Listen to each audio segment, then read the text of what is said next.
Live it, breathe it, love it. All sports, double coverage.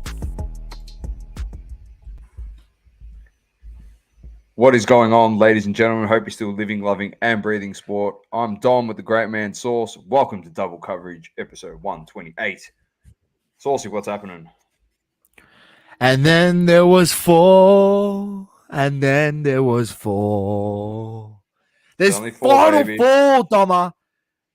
The big games. Only one team's winning it, baby. And only one team's winning it. That's the great Get thing out the script. about the World Get Cup. out the script. Oh, Where's they're the still script? in. They're still Where's in. the script? The script. Here he is. It says Tyson should have wrote on here the scripted. That's what he should have wrote on there. Yeah. Oh, there it is. Get Even out the Pepe script. reckons it's scripted. What did he say, Yeah, Pepe? Pepe said that you might as well just give him the trophy. He actually said that. You might as well just give him the trophy. You're giving us an Argentinian ref when there's Argentina still in the World Cup. He just said you might as well just give him the trophy. That was one of the best quotes ever.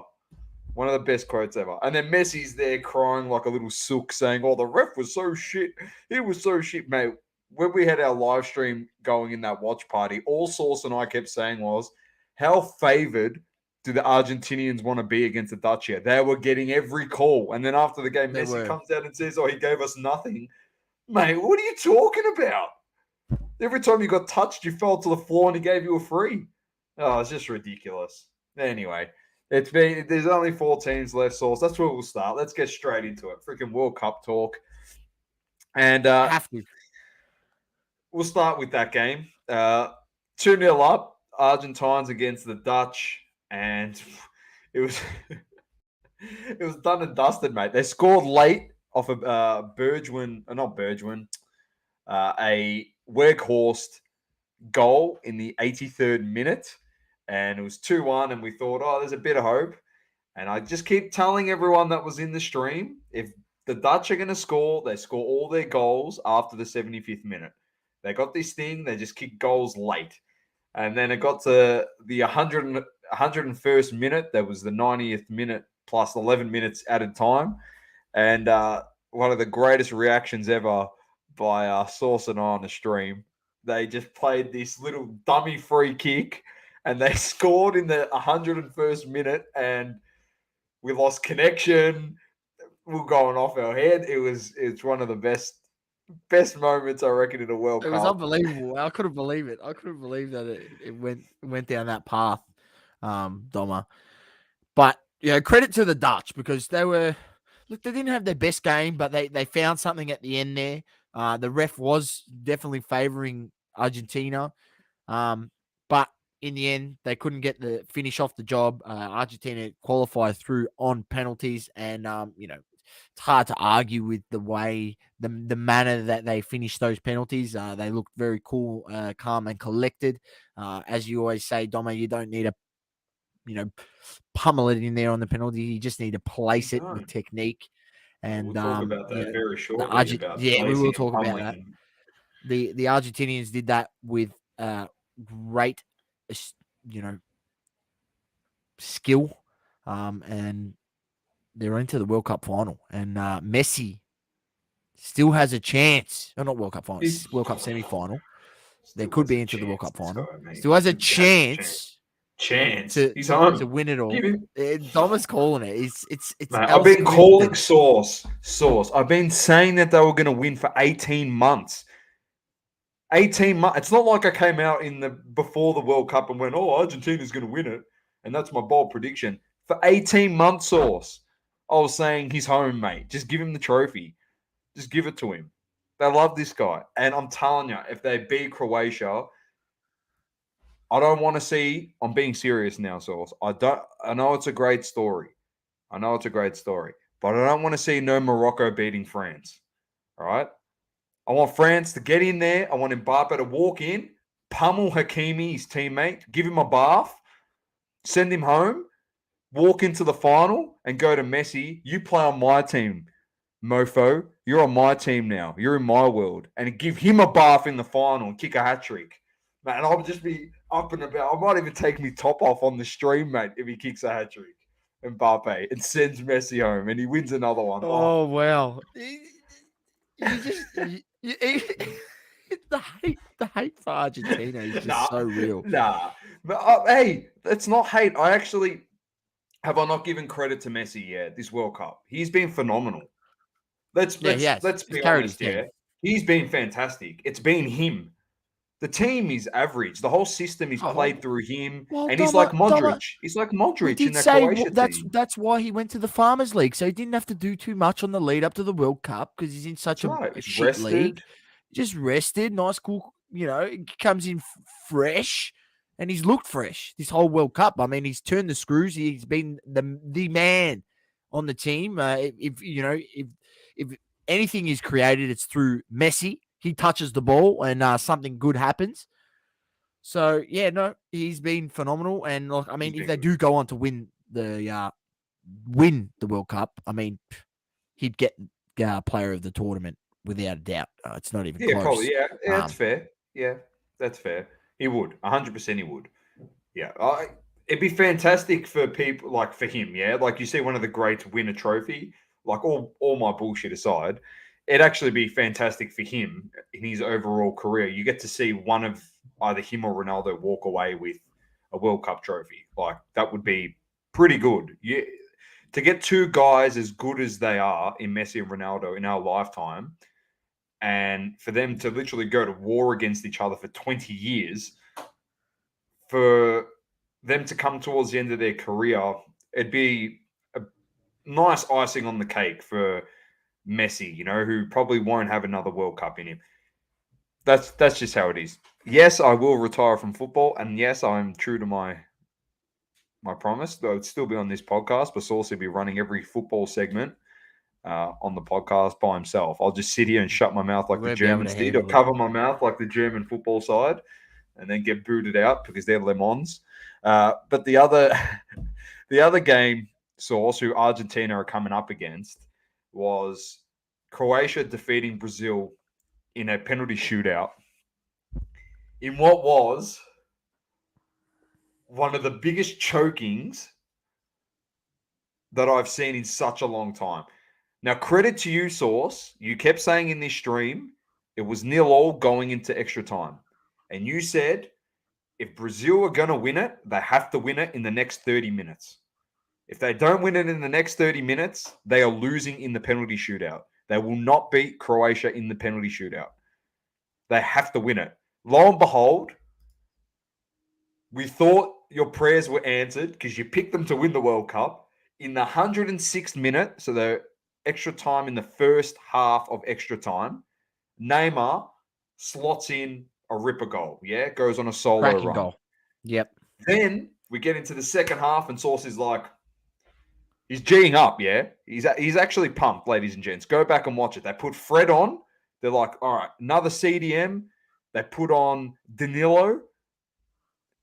They put like another defender, and Sauce is like, this is great. And then in the 117th minute, Sauce, can you explain to everyone what happened? So after making those, what I would regard as defensive-minded changes by the coach, so, looking at the game from the outside, I go, well, obviously they want to park the bus here and shore it up and see out the clock. There wasn't much time left. I mean, there was only 1 minute at a time in the first half of extra time. So there was probably maybe 1 minute added on in the second half. So they probably only had to see out about maybe 5 more minutes of football. 5 more minutes they had to defend. They made the defensive substitutions. And for some reason or another, they end up pushing 6 players forward Right? Yes, you heard that right, ladies and gentlemen. 6 players forward. They lose the ball in midfield on the build-up attack. The player takes the ball, Croatian player. He dribbles past one. By beating that one player, he now has 6 Brazilian players behind him. They now have a counter-attack where I believe it was 3-on-3 and then became 4-on-4, Doma.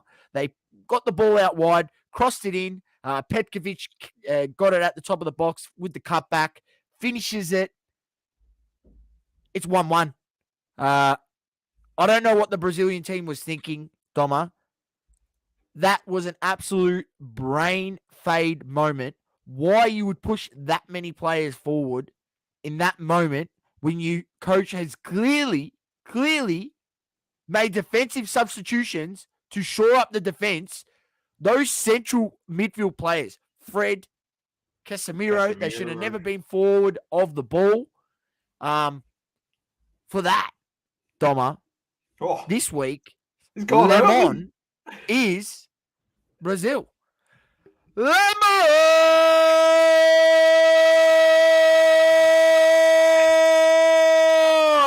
That Lemon is just like their jersey.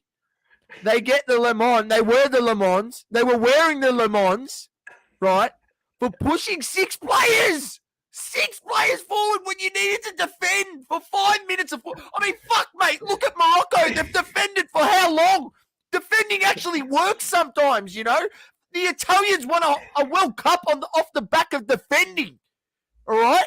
You had to defend for 5 minutes. 5 minutes. Why did you push 6 players forward? Why? They took a leaf out of the Serbians' book, mate. Play everyone up front. Have a lead. Put everyone up forward. It was seen ridiculous. Some crazy decisions by football teams in this World Cup. I mean, the Serbia one against who was it against Senegal, Cameroon? That was ridiculous. You know, up 3-1 and pushing so many players forward. That's in a group stage game, though. Yeah, fair enough. But this is just even worse. But this is in a freaking quarterfinal, Source, to make it into knockout the semi stage. To give insult to injury, they had 21 shots in this game. Brazil, 11 on target. To Croatia had 9 shots, 1 on target. The one on target was the one that went in the back of the net. Like, unbelievable. They should have scored like multiple goals. What's happening global? Yeah, he's gone early on the lemon. Shieldsy says, will Ant soccer cards go up in value due to the final? I have first World Cup Messi card. If Messi wins World Cup, will prices rise? It doesn't usually correlate, but if it is Messi, I think they will. If it's Messi, because it's an all-time great, you know, and it just cements his legacy. So... Yeah, and everyone will say he's the GOAT. Everyone will say he's the GOAT. So his prices are going up, mate. Stuff. But sometimes it doesn't correlate. We have seen it in NBA. We have seen it potentially in also American football, where sometimes it doesn't correlate. It's more the build up until that point that the prices are rising. So maybe if he does make it into the final, that's maybe your opportunity to sell that card, as it might be on the rise up. And, you know, should everyone be waiting to that point where he wins the final, then try sell it, maybe the market becomes too flooded and there's too many on the market, so therefore the demand is not there. Saucy was just passionate about that Le Mans, because, you know, he did pick Brazil to win this whole tournament, and they've gone out in a ridiculous fashion. One of my other picks is still in, and that's Argentina. So I'm riding with them for now. Yeah, that's right. You got to ride them. I'm riding France, even though I picked Argentina. I'm actually. Anyway, let's get to that matchup. Let's go to that matchup. All right. So the first semi-final tomorrow morning, 6 a.m. Live stream is set up. Get ready. Join us live while you enjoy the game. Let us be a part of your experience. Argentina versus Croatia. What have you got? What's the score, Source? I am going with Argentina full time. Regulation time, 2-1. I feel, once again, I'm going to say this again. I'm just going to go on record right now, and I'll probably say it again during stream. If Argentina do not get it done in normal time, and they allow it to go to extra time, potentially penalties, Croatia will win. They are too good on penalties. They are elite at penalties. And their goalkeeper is outstanding at saving penalties. He's got a good name too, Dominik Livakovic. He's the great man. If there's So, anyone that's but going to I stop think Messi with the same name as me, it is him. It's like having me out there, ladies and gents. Dom's out there. Big Dommer in goals. you don't want Doma in goals, mate. He's no good in goals. Put him on the pitch. um, let's get on to I've gone 2-1 with you, Sauce. In full time, Argentina get the win. This time, I'm actually writing my prediction. I think they get the job done against Croatia. In saying that, just a little fun fact. Round of 16, round of 8, Croatia went to penalties in both those games. In the last World Cup, won both of those, got to the semi, won that game, and got into the final. And they won that in full time, the semi-final at the last World Cup. So can history repeat itself? And they play France and lose again in a final, potentially. Let's get to the other side of the draw. We'll start with Morocco versus Portugal. They upset them 1-0, full time. Great header by Yusuf Al Nesri. He Got up scored there. towards the Moroccan side of the fans. The Moroccan goals where the fans were behind their goals, mate. The elation. Sea of red. It was unbelievable. They just went off their head. It was fantastic to see.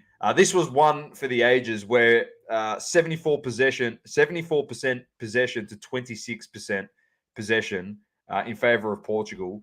They had 663 passes sourced to a measly 247 passes. They belted them everywhere on the pitch. But the one thing that was evident, Source, that was not replicated against Switzerland in the round of 16 was their their opportunity creation and play creation was practically non-existent at times in this game. You sat there and you said what they got the heaps of the ball, but they're not using it. Yeah, well, they weren't penetrating enough with the ball. A lot of sidewards passing and not enough, through the lines. You've rarely seen, what you've seen from João Felix in the game against Switzerland, him picking up the ball, taking on players, gliding past players.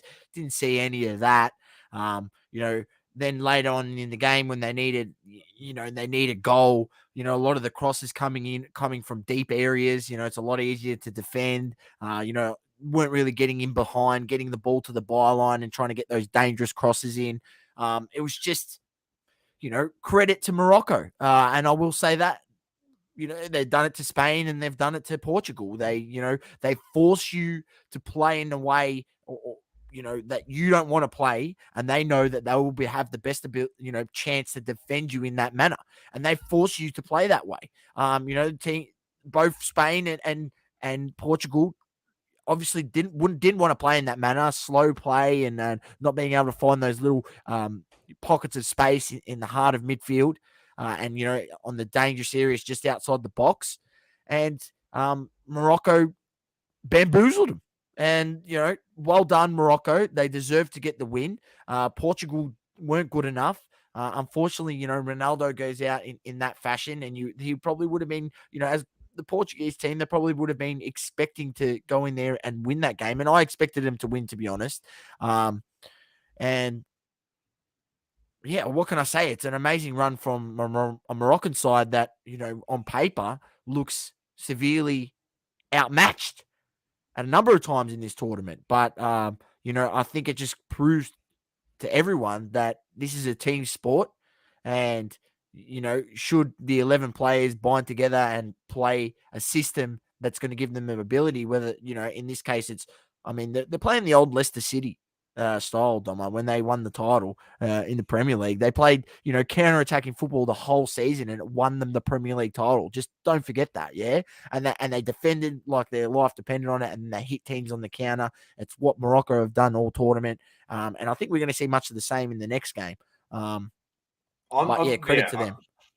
We'll get to that matchup in a second. Yeah, it was fantastic to see, and I'm happy for the story. Obviously, I'm glad for Morocco, first African nation to make it to a semi-final. But I was actively rooting for Portugal to win this one because of Ronaldo. Yeah, it was sad to see. Obviously, see him walking off the pitch, in tears and pretty emotional. It's probably the last time we ever see him at a World Cup. He's been a great servant to the Portuguese national side. He's been a great servant to football, period. So to see him finishing up, he's probably done now anyway. So it is sad to see, heartbreaking, but it is what it is. One of the greatest players to ever play, hands down. If people can't see that, well, I don't know what they've been watching.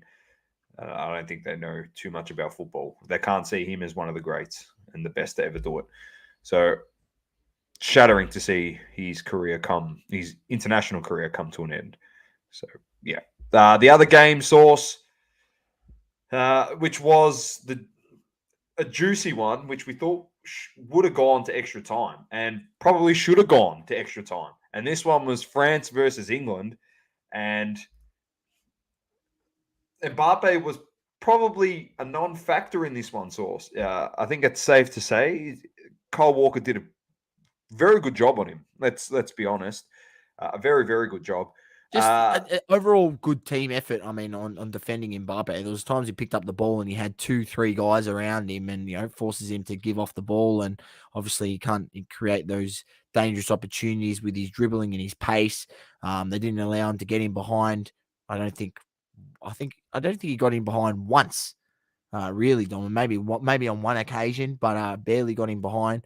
And for the most part, England played pretty well, and they probably deserved to be in that situation when they did level it up 1-1. In that second half, got that penalty. It was a great goal, the first goal by Tchouaméni, cracking strike from outside the box. He's proving that he's going to be an absolute delight of a player for a very long time for Real Madrid and that French national side. Harry Kane gets a pen to equalise it, and it was a lovely penalty. Keep this in mind, ladies and gents, if you haven't gone back and watched the highlights. Lovely pen, put it into the side netting, precision, put a bit of pace on it. It was very nice, Picked this spot, knew where he was putting it. That's good, The goalkeeper is his teammate. Keep that in mind. It is his teammate. So he's taken pens against this guy in practice all the time, in Hugo Lloris. It's his teammate. Giroud then gets them back in front off of his head in the 78th minute. He equals Thierry Henry's goal record for France. Fantastic to see. Keep this in mind, Source. All right, 16 shots to 8, England. Shots on target 8-5, England. Possession, England. Passes, England. Pass accuracy, England.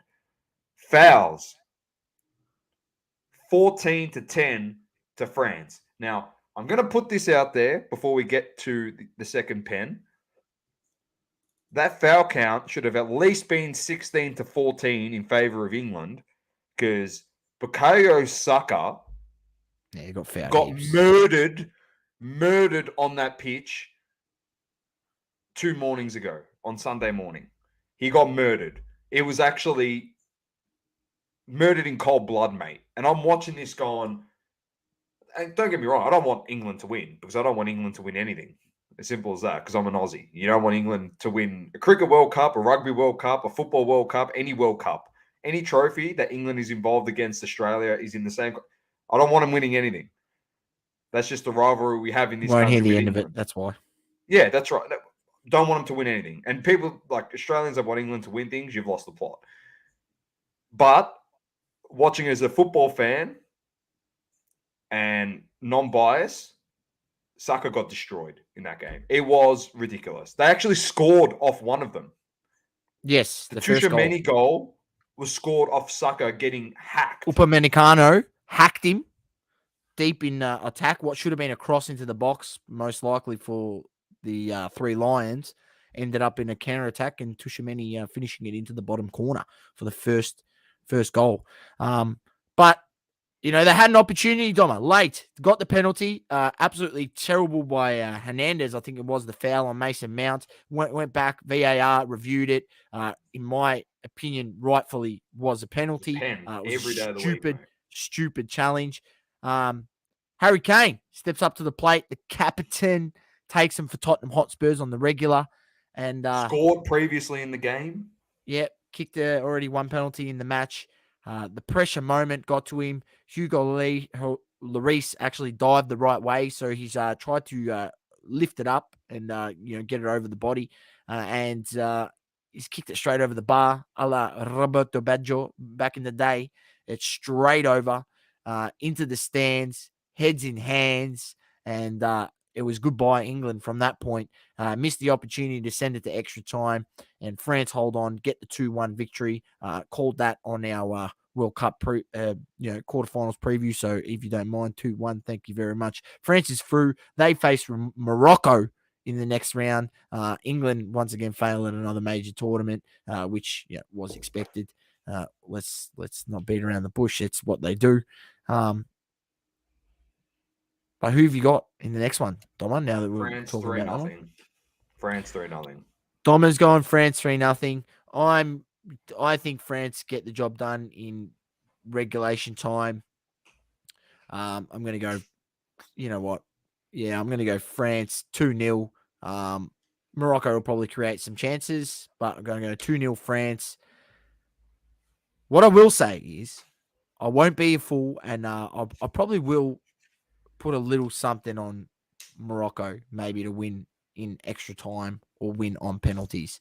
Because I feel like if Morocco is to go on to win this game, they will need to do it in extra time or penalties. They're still within a chance. They've proven this game's going to go a lot like Morocco's just going to sit back. They're going to allow France to have the ball, see where that goes. I'll be interested to see if France do sit back like a bit like they did against England and allow Morocco to have the ball and force them to try pass through. Which I don't know if it will go that way. I think but I just feel Giroud will be the factor in this one. I reckon he'll get a nice header in there and he'll. Well, that's what I'm saying. If they allow them to have the ball and they can get it wide enough and they can put crosses into the box, they got big Giroud in there who is proven to get his head onto a number of balls. So, it could be a dangerous ploy, allowing to just sit back and get crosses into the box. So, look, Global's gone. I just France can't see France. I just can't 2-1 see France losing this. Yeah, I'm the same as you. Global also says, why did they take Sucker off England? Yes, I know. They took him off. It was a stupid decision, and they brought on Grealish in the last 3 minutes. And when Rashford they, as well late. Horrendous, just horrendous coaching, execution as well. Unfortunately, by Harry Kane. So, and the other thing too, they could have taken it extra time, mate. They missed the penalty. The other thing too, supporters and people, like human beings in general. Rashford misses that free kick, and he I don't know if you saw, he's been racially vilified again on his socials account. Source. Oh, typical. Because he missed a free kick. There's no fucking surprise there because these people are pea brains. You're having a crack at him. Why do you have to make like racist jokes to the person, well, with dark skin? Seriously, like, why does it have to be him that gets picked out all the time? Why is he an easy target? It's just terrible, mate. The guy you should be giving it to, well, you shouldn't be giving it to anyone, to be honest, and you shouldn't be racist, full stop. But the person to blame, if you're going to blame anyone, is always the manager because he made some horrific decisions. Like the fact that you put your best attacking guys off the bench when there's literally 10 minutes left. You've had all the ball for 25 minutes and you put them on when the game is finished. And Rashford almost scores off a free kick with his first kick. Like that, what does that tell you? Global says, who gets player of the World Cup? Saucy said it before. Messi gets it if he wins it. If France wins it, Mbappe gets it, in my opinion. They've been the two best guys. You got to give him Sauce. You got to give the Messi. Gotta miss. Go.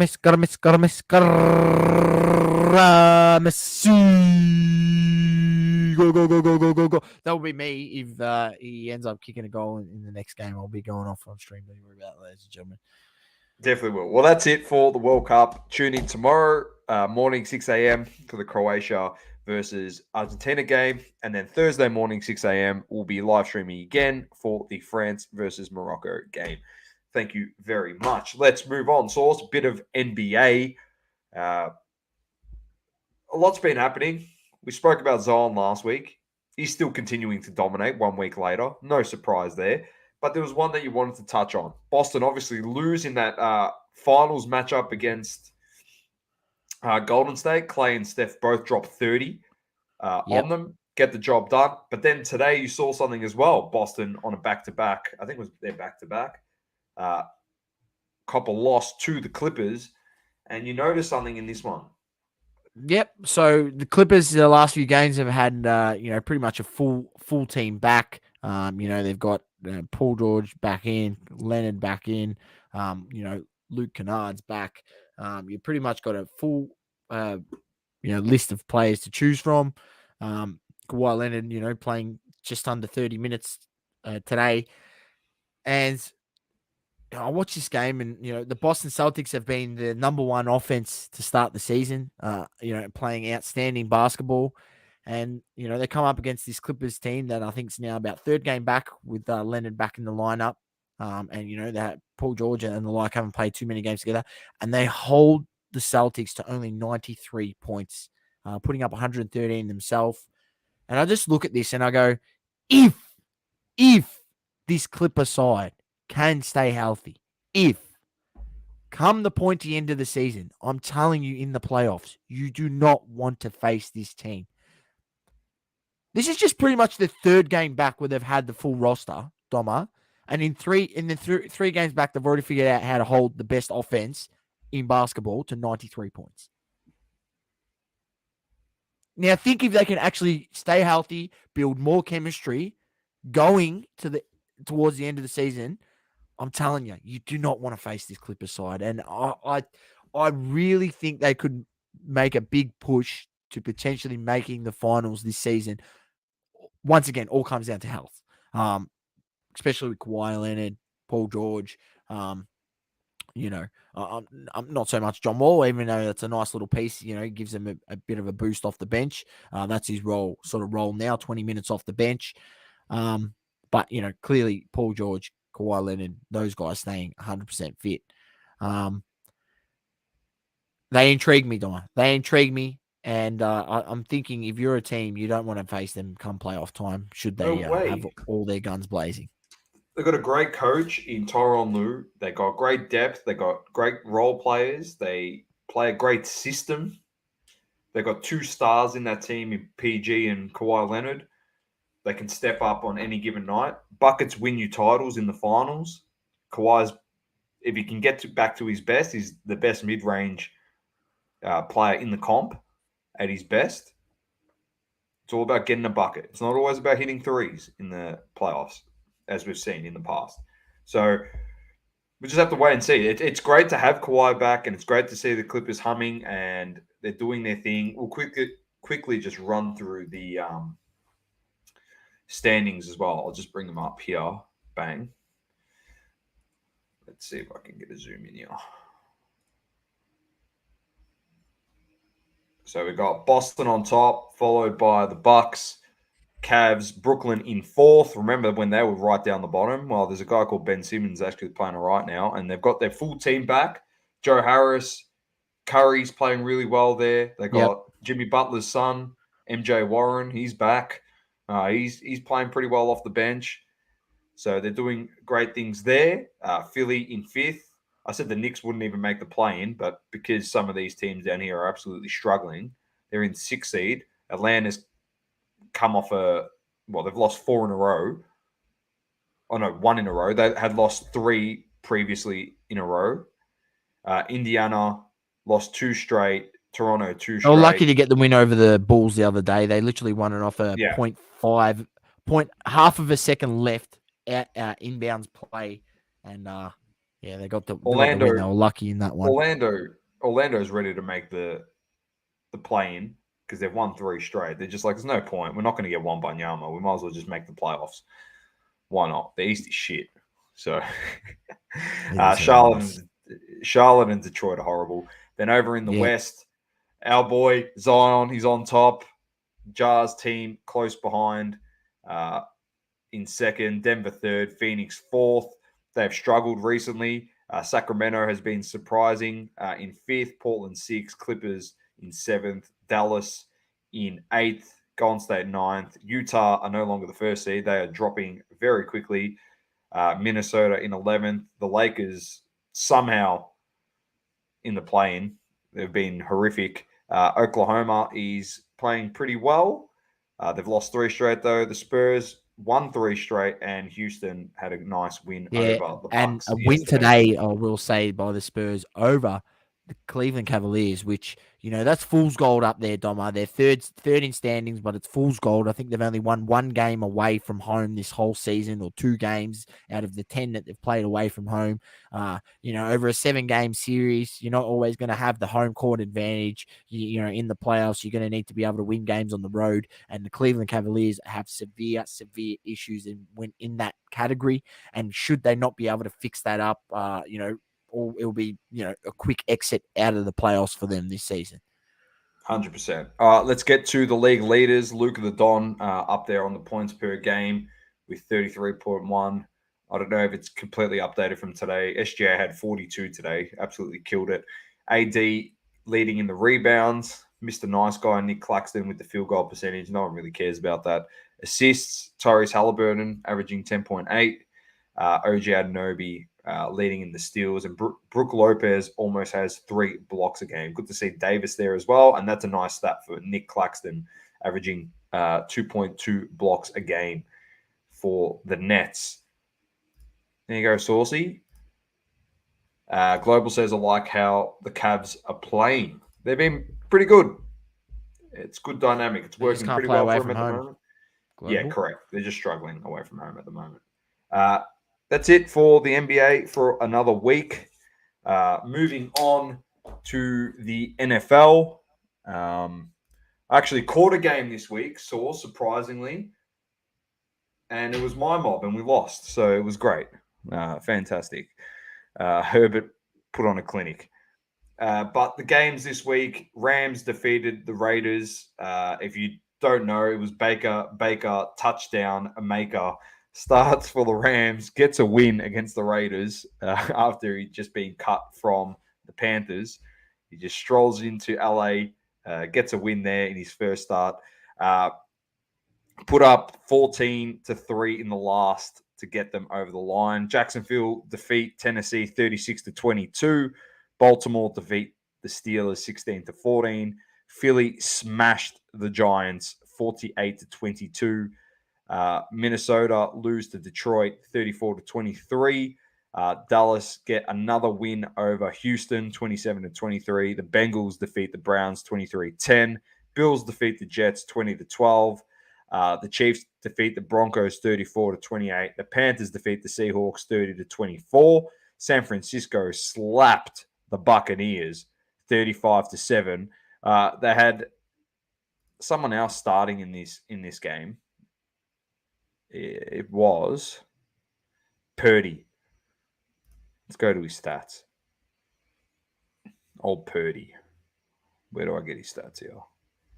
I don't think you can get him on there. No, I can't. I don't think you can get him on that side. Maybe not. He just he played out of his skin. Gets the job done for San Francisco. Then we had LA Chargers defeating the Dolphins 23-17, and Herbert put on a clinic in this one. And then today, some unfortunate news. Kyler Murray, suspected ACL. He's done and dusted. The New England Patriots, after he went down, just rolled them, defeat them 27-13. Kyler obviously got paid going into the season. He is obviously the piece that they need going forward, and he's going to be out for a year by the looks of things, which is not great at all for the Cardinals. Did you catch any games this week, Sauce? No. I'll be honest with you. I didn't, so I can't really comment. But Heartman, welcome. He said collecting football is like holding live grenades. Legit. You lose one, it's all over. That's tough, man. I mean, I don't know, Kyler Murray, collectors are probably stressing a little bit at the moment. 100% there would be. Are we? I Look, know I'll be honest with you. Look, for in that situation, I mean, Joey Buckets did, and Joey Burrow did do his not Joey Buckets. Joey Burrow did do his ACL, and I was a bit more confident with him coming back because I mean he's a bit more. He's a bigger frame. He can stand in the pocket a bit more. Kyler Murray's so small. His attribute is being able to make those scramble plays, getting outside the pocket, his elusiveness. And is that affected with that injury? Coming back, you'll have to wait and see. It all depends on how well that new knee heals. He still can come back with that same explosiveness for sure. It just depends on how well his recovery, he comes out on the other side. So, look, hopefully it's all good and he is back playing some of his best football in a short time. Definitely. We will. I know we keep saying it. We just haven't had time with all this World Cup stuff that's been going on. But we're going to get Matty Cams on. We will Looks talk like it's to going to him. be a playoff run in at this point. But I think we could potentially do it next week, Source. Maybe on a Monday. Our basketball's finished for the year, so we can try and tee something up. Get him on for a quick 45-minute pod. We'll have a look at our predictions going into the season and see where they're matched up. I know my prediction's looking shit because I had the Broncos on everything and they have stunk it up big time. So not looking forward to actually doing a review of my tips.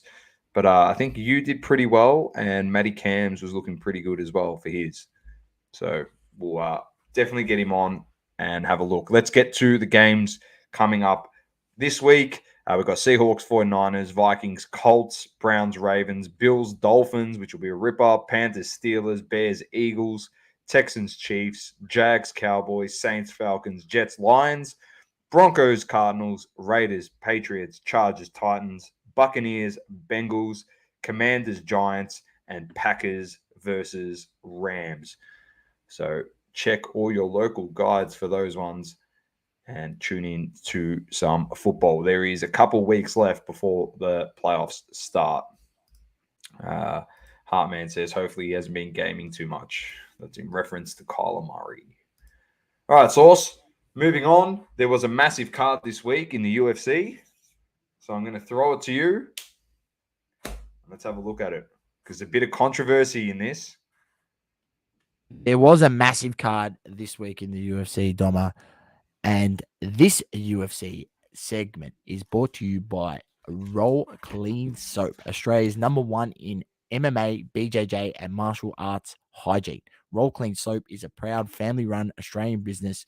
Roll Clean Soap is made with natural ingredients and keeps you clean on and off the mats. Don't be the smelly guy at the gym. Walk in with confidence with Roll Clean Soap and destroy the competition. Roll Clean offers a wide range of products targeted in assisting post-training recovery. Our magnesium bath salts, bath bombs, and boost balm can help ease those aches and pains after a hard training session. Roll Clean offers many soap varieties to choose from. Just visit www.rollclean.com.au or hit them up on social media, Instagram, Facebook, they're on, and Roll Clean, we've got your back. There it is. Dom is showing it up. He's got the fruit punch bath bomb there with the magnesiums, salts in there. They really, really help you after a hard day of training. And then that sweet lemon twist soap that will really keep them balls smelling fresh so you don't stink it up in the gym. You've got no audio, Domo. You're on mute. He's on mute. What have you done? He's just tasted the soap. How did that go for you? Tastes good? Tastes refreshing. Now my mouth's clean. He's just been into the soap. Yeah, bloody oath, mate. It's all natural. It's all natural ingredients. What have I done here? Oh, I've hit like the code button. Oh, what have I done? Oh, I'm back. Open the code on the. Anyway, over to you. Bit of USC, mate. It was a big card. It was a massive card. I'll run through the main card. I'll give a bit of a comment on some of these fights. The featherweight division, you had Ilya Topuria defeating Bryce Mitchell. look out in this featherweight division. Ilya Topuria, he's an up-and-comer. He's 13-0. This was probably his toughest matchup up until this point. Bryce Mitchell was looking like he's a strong contender in this featherweight as well. Bryce Mitchell's a very, very good at submission, and he got submitted himself in the second round. Topuria wins that fight. Then we had one of my boys getting the win, Driscus du Plessis in the middleweight division, defeating Darren Till. I told you guys, watch out for this du Plessis. He's this South African bloke. He's a gun. Hey, your boy, True Geordie, wrote off Duplessis and said he had no chance of winning the fight, and he's overrated, mate. That's what he reckons. Well, because he only cares about Till because Till's a pommy, right? And, he's probably been on his show, so he's sucking him off, mate. I'll tell you how it really is. Duplessis, he's a gun, right? And Darren Till, sorry, look, he's a good fighter, but he's not the cream of the crop. I expect big things from Duplessis. I like the way he goes about his fights. He's still a little bit inexperienced. He's still a little bit inexperienced, but he's up and coming, mate. And I'm tagging him in that too, mate. I'm gonna be buying some of his rookie cards. Don't you worry about that. I reckon he's gonna be a good fighter. He's just a unit. Just when you look at him, he's just specimen. Catchweight division, Santiago Ponzinibbio defeated Alex Morono. Look, unfortunate for Alex Morono, like he took this fight on 5 days' notice, short notice. He's done that in the last 2 times he's fought and he's won. But this is what happens when you take a guy. Santiago Ponzinibbio was previously in the top 10. He's fallen in the rankings because he's got injured. So he's not, to be in the top 10, you have to be pretty decent. And Alex Morono, unfortunately, he's a higher ranked guy at this point because he's been more active, loses to Santiago Ponzinibbio, and that in his third round gets KO'd.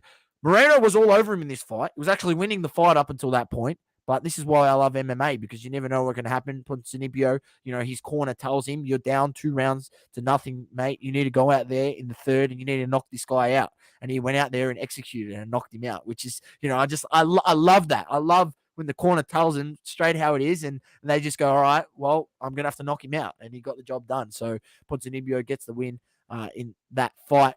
Then we have the biggest controversy of the weekend. Paddy Bimlett gets the win, third round decision in the lightweight division over Jared Gordon. I mean, nearly everyone is saying that this is complete bullshit. It's pretty much another situation with Peter Yan and Sugar Sean O'Malley. Apparently, he didn't deserve it. Look, I mean, it's hard to argue. Gordon did do a lot in that fight. A lot of backlash on social media from other fighters, from even Ero Helwani's going off on it and just leading in his MMA show. No surprise after the beef between Paddy Bimlett and him. But there's a lot of people out there having a go at the UFC saying, "Oh, you're just trying to protect your your new Conor McGregor." Your new sort of Conor McGregor level type fighter, because look, he's brought a lot of eyes on the sport and the way he's able to promote himself really well, Paddy, with his his podcast, his YouTube channel. He's like in that sense he's I don't think big. he's I'll be honest with you. Like, you can tell me if I'm an idiot source and I'm wrong, but I don't think he's anywhere as good as what McGregor was. McGregor at his best was very fucking good. Yeah, no, he was. Look, I think it's time to be seen. I think he's rising in the ranks very quickly, but there's still some bigger fights for him to come up against, and I still don't think Jared Gordon's a good opponent, but it's nothing compared to what there is to come up with potentially come up against in the lightweight division. So look, he gets the win on the judges' scorecards controversially, but look, don't get. I understand there's so much hype, especially around his cards, Doma. Like, his cards go for just tremendous amounts. Like,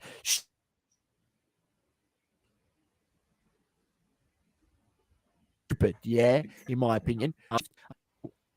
Just be careful, ladies and gentlemen. Just be careful, if you're going to buy some Paddy Bimlett cards. They have been run up. You're lagging out a hell of a lot, and I'm sure they're not going down after he's just won another fight, even though it was a bit controversial. All right. He's lagging out hard, ladies and gents. Yeah. Saucy, you're lagging out, mate. It's either him or me. I don't think it's me. He's gone. He's out. Can anyone hear him? I don't think so. He's out. I'll see if I can get the card up, mate. I might have to do a rundown this week. It's gonna be me, is it? Fight night. Here we go. I'm gonna get rid of him. Make myself big. All right. Fight night. Sunday, the 18th of December. The main card starts at 11 a.m. Australian time. It's Jared Cannonier versus Sean Strickland. That is the main event in the middleweight division. The co-main will be Arman Sarukian versus Demir Ismagulov. That is a co-main. That is a lightweight battle. I don't know what happened there, mate. Yeah, no idea. Freaking Wi-Fi dropped out, and then I had to reconnect. So technical difficulties. But I will just say the main event ended up in a draw. Jan Blasowicz against Magnum Alkanelev. Went the distance, ended up in a draw. They might have a rematch again. But yeah, obviously that was a very close fight. I think it was fairly adjudged. Both guys, did quite well in that fight. And probably on the scorecards, it was a fair result. I hope to see that another fight again of them two lads, because it was actually a very, very good fight. And we do need a interim belt holder, because obviously the belt got vacated. So we need an interim belt holder in that division. So there'll probably be another fight again between those two at some point. Doma, there is a fight night this weekend, the 18th. Kicks off from 11 a.m. Headlined by Jared Cannonier and Sean Strickland. That's a great, great fight. And then co-main event is Arman Taskurin versus Damir Ismanilov. So you probably said that already, but I said 11 a.m. start Sunday. Yep. So some pretty good fights on there too. A quick one for you, Source. Just a comment on Raul Rosas Jr. in the prelims, the young 18-year-old who debuted in the UFC and defeated Jay Perrin in the first round. Yeah, sure it was. So that was one that we brought up on this podcast when he won his contract through the Challenger Series. And I said, this is amazing. Youngest guy to ever win a contract. I think, 18 years old or 19 years old at the time. And, he has his first fight in the big leagues and he gets the win. And so, he's definitely one to watch, ladies and gentlemen. I mean, it might not all come around for him in, 3-4 years, but he's been in the sport a long time. You can tell he's been fighting for a long time. I mean, you don't get cauliflower ears the way he has if you haven't been fighting for a long time. He's been around this, he's been doing. He's only 20, and I'm guessing he's probably been fighting for already eight years of his life. So that's a lot of experience. And people say, oh, well, you can't. You're a bit young. Yeah, he's a bit young now, but come 24, 25, 26. Those years he'll piece it together. And these fighters, they last a long time. They can potentially go into 35, 36. We see guys now doing really well at the age of 40. So they have pretty long careers, should they obviously prolong their career in having good defense and obviously not having too many knockouts, because that can definitely derail your career. So yeah, look, he's one to watch, Doma. He's one to watch. And I mean, submitted, an older opponent, talked a lot of shit, did his opponent as well. And the young fella wasn't phased. He just, got on with business. And got rid of him. He's copped praise from Conor McGregor on Twitter. So, he's got guys like Conor McGregor noticing what he's doing. Oh, he's having an absolute mare tonight. The great and powerful Source. He's struggling. We're going to have to give it a pass. He's given his look into next week. Fight night, 11 a.m. is the main card.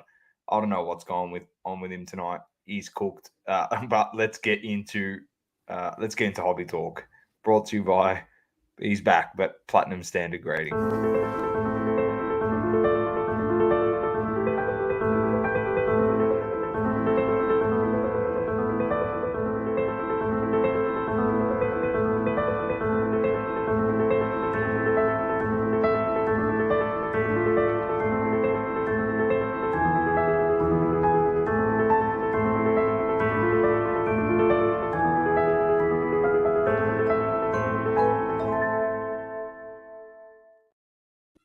Thank you to the team at Platinum Standard Grading, one of the best, if not the best, grading company in all of Australia.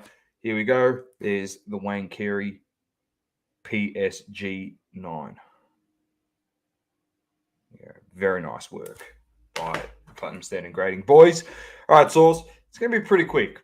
And we're going to be straight up honest, pretty blunt with it all. There's actually nothing happening in the hobby besides bullshit. That straight up, yeah? So, and outside of the bullshit, the only thing we can cover is how expensive box prices are and the value of the stuff that you get in the boxes is jack shit. So, it's not looking positive anywhere. All right. But we have tried to find a positive spin somewhere for people to try and get yourself onto cheap boxes that you can interest you and you can rip and have some fun doing so. That's it. That's what it's all about now. Try and get your hand on some product, rip it, have some fun. Hopefully you hit something. You can't, ladies and gents, just don't go into everything going, I'm going to make money on the box. Just go into it with, I'm having fun ripping a box of cards because I can afford a box because it's a reasonable price. All right? Yes. Before we do get into that, we have to talk about a box that is at an exorbitant amount of money. Ridiculous. And we'll get to that in a second. But we got to start with this first. It's here we go. Project 22. We've got a Jude Bellingham by John Guido. Nice looking card there. Then we've got Benjamin Sesko by Bo Feng Lin. Then we have Jorginho by Aikstub. Very similar to the had one. Was De Bruyne? He did De Bruyne, I'm pretty sure. It was very similar design. Or was it Pulisic? I can't remember. Then we've got a Samuel Eto'o by Orlando Arocena. That's nice looking card there. And the last one is João Cancelo by Marco Malgrati. So they're the 5 cards. They end in 9 hours. So get onto them ASAP. So and quick shout out to our boy Tyson with the biggest print run in the last one round with his Christian Pulisic card, 1,510 on the print run. Not bad at all, which is a whopping about 600 more than anyone else on that run. And on that note, we love that. We love to see it. Well done.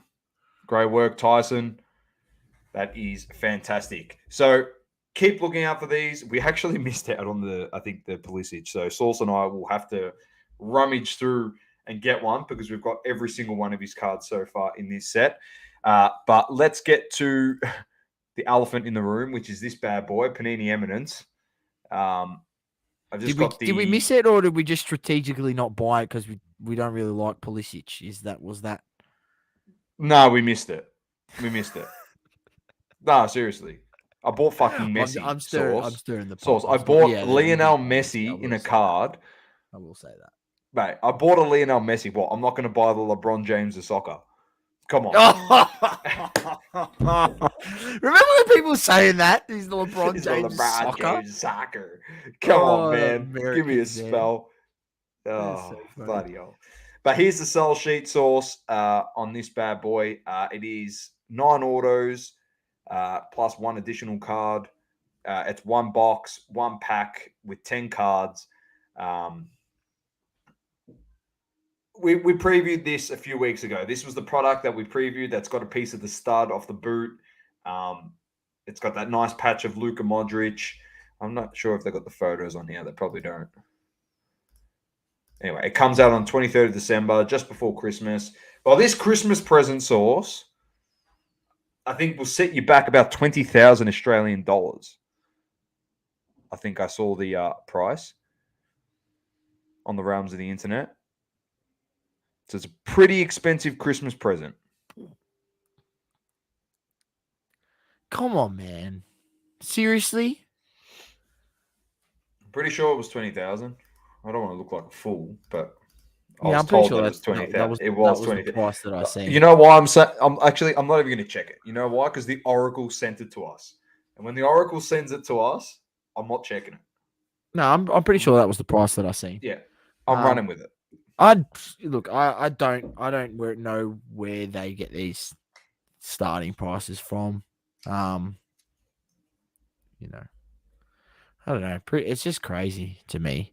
It's so crazy to me. And you know what's so crazy to me, Dom, is, you know, the card prices have gone down so much, I but know, yet the but box box prices prices are are ridiculous. still the same ridiculous price It's or more. unbelievable. Like, that's the part that I But don't we said, understand. yeah, but Source, we said it a million times. People still buy it. So what incentive does Panini have to lower the cost if Well, the I consumer mean, at keeps the end of the buying day, it? we've been around this. We've been around this Oh, road before, Domo. Like where we've spoken about. It's. I mean, it doesn't. Even, it's not even Panini. It's when it gets through the other guy's hands that it ends up, getting onto the consumer at that price. Once it's been through 1, 2, 3 pairs of hands, then it ends up, the consumer cops that on the back, and I mean, they open it up and they say, "Oh, the risk. It's like gambling, so the risk could be a lot less. It doesn't need to be that price. It is at this point price gouging. It's pretty ridiculous. it is Um, I, ridiculous. I And on that, I don't think I'll ever be able to crack open a bottle of not bottle a box of Noir or Impeccable or you know you know gone are the on release days date, no way on where release you date. be well not at Not all. even now. Not even now. I You mean, can. I can't justify freaking spending 2 grand on I think it was 2 grand for Impeccable Basketball this year. 2 grand, mate. Do you know the cards I could get out of there by just buying 2 grand worth of cards out of Impeccable? Do you know? Ridiculous amounts. They have good quality cards too. I mean, a Magic Johnson auto out of the set number to 49 only goes for $350, Tom. That's a guy I collect. I bought a Patrick Williams, out of this Impeccable set, number to 49 auto, $65, $70.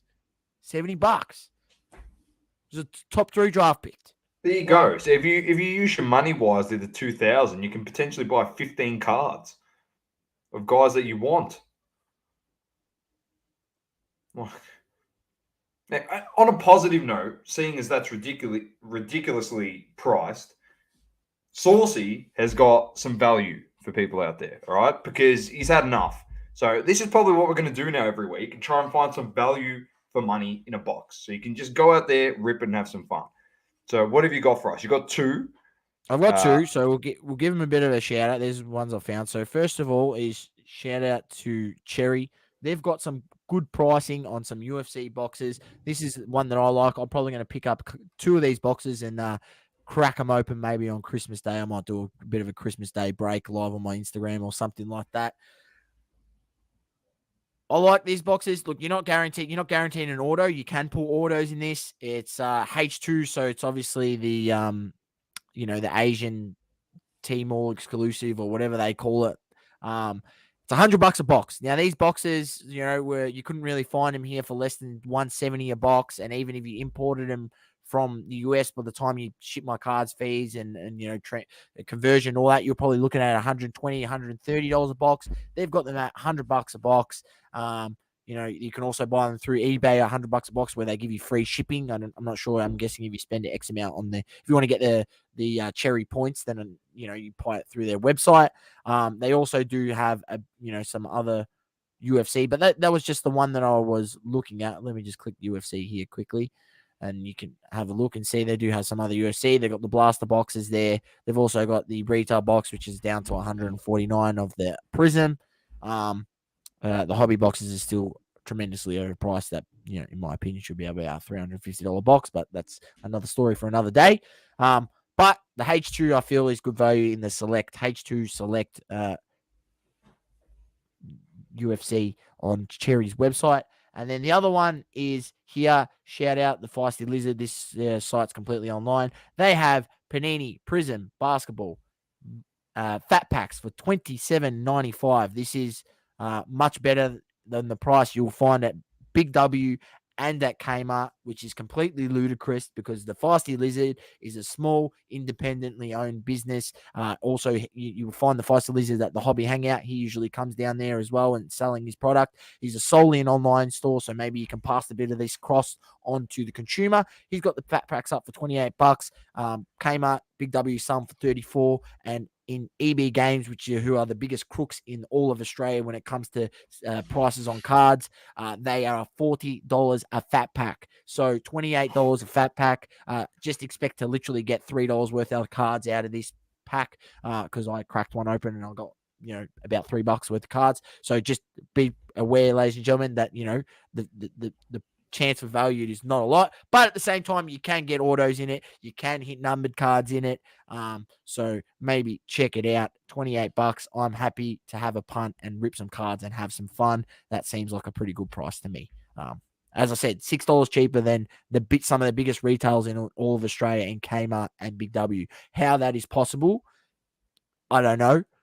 Considering they probably get a lot larger allocation of stock and probably because of their name, get it at a lot cheaper price. There you go. There you go. Better than nothing, Sauce.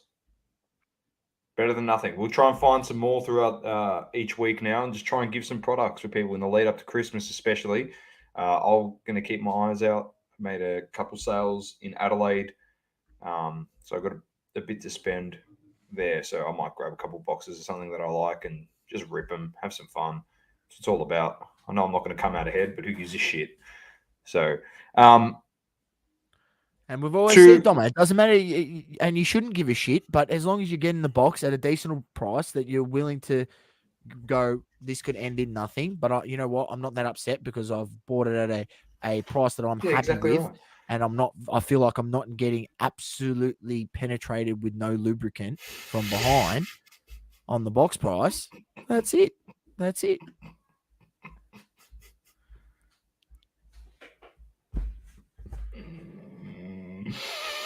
Got a busy. Last two things before we do finish up. We all know who Luca Tigers Bronze are. So this is what you're going to do, ladies and gents. You're going to listen to this. Everyone that listens to this, we're going to spam it. We're going to go to their post, all right? Because they're voting apparently on the second best sports card content podcast on the planet. They're the best, self-proclaimed the best.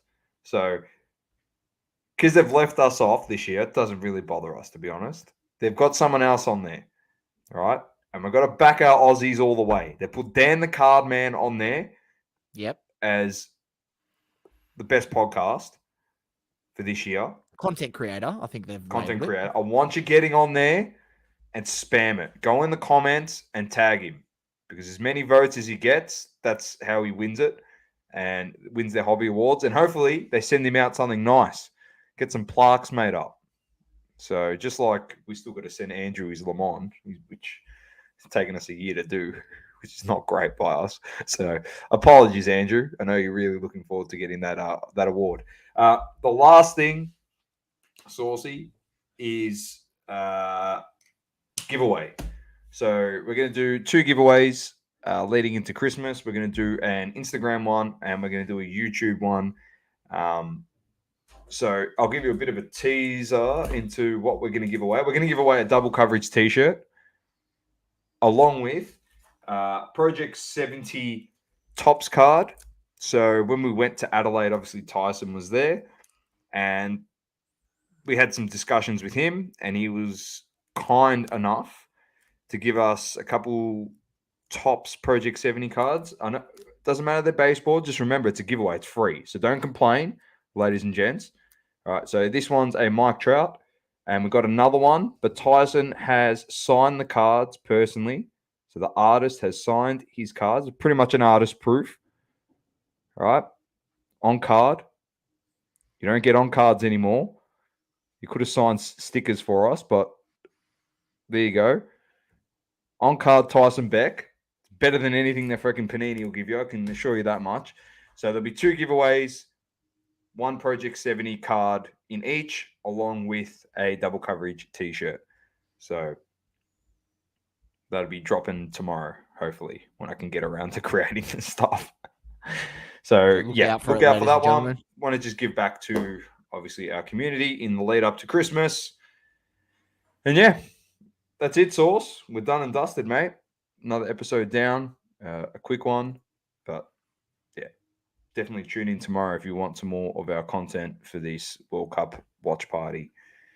I think it's going to go off, this Argentina game. It definitely will.